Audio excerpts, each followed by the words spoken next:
Hello everyone, this is Michael Cheek with MikesGuitarLessons.com. Today we're going to learn All the Small Things by Blink-182. We're just going to start off the intro here. This is what we're going to be learning right here.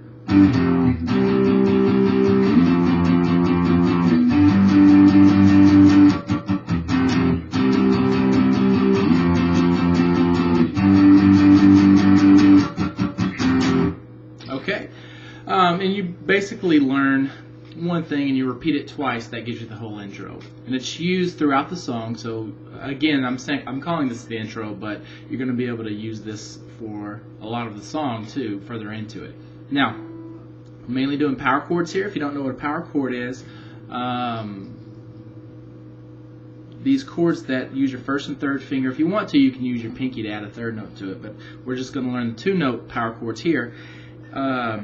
Those are all power chords, the ones that look like that. So we're going to start off with the two chords at the beginning, okay, and then the actual chord progression that gets repeated starts off. So that part right there is basically like this. Again, if you don't know your strings, this is the skinny E string, or the first one. This is the B string, the G, the D, the A, and the sixth E string, or I'll call it the thick E string. Now, you're going to start off with your first finger on the third fret of this thick E string, playing that note, and then you're going to take your third finger and put it on the fifth fret of the A string. Okay, those two notes are all you need to worry about. Just mute the other ones with your first finger by letting it touch them just a little bit, and you're going to play that power chord and then slide your two fingers down 2 frets each. So your first finger is going to go down to the first fret, and your third finger is going to go down to the third fret. So, okay. Now I don't mean slide the notes. I just mean let your hand go down to the first and third frets. Okay. So that's the first little part of the intro. Now we're going to our first chord in the chord progression section that we actually repeat. So you're going to go to the A string and put your first finger in the third fret, playing that note. And you're going to put your third finger in the fifth fret of the D string, playing that note. Everything else is muted, even this thick E string. And you're going to strum that power chord 8 times. Okay? Full speed is actually a little faster than that.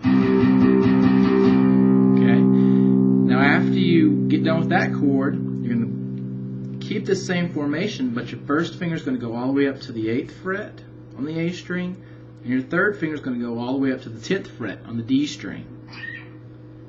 You're going to strum that 8 times. So that's going to sound like this. You may get a little bit of a slide in there, and that's okay. If it sounds like that, that's fine. Now, after you strum 8 times on the 8th fret and the 10th fret on the A and D string, then you're going to go down to the 3rd fret on the thick E string, playing that note, and you're going to put your third finger on the 5th fret of the A string. So 3rd fret on the E string, 5th fret on the A string. You're going to actually strum this chord 9 times, okay? So 9 times. After you do that, what I want you to do is keep your hand where it's at, but just kind of let up the pressure so you're still touching all your strings. And we're going to do some chucking. Chucking is basically where you're just holding the strings so they're muted, but you still strum them, so we get this sound. Okay? So after you play 9 of these chords, then you're going to chuck 4 times. Okay? So it's going to sound like this.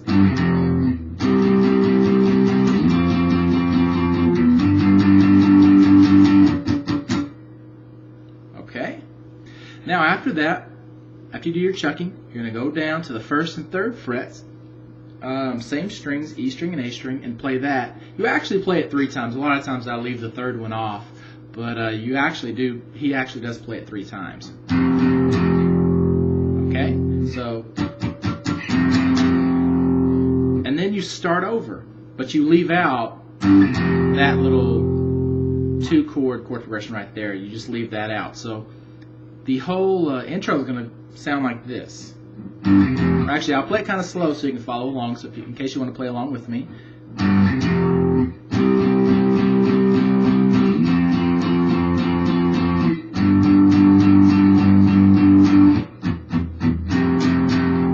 then you repeat it.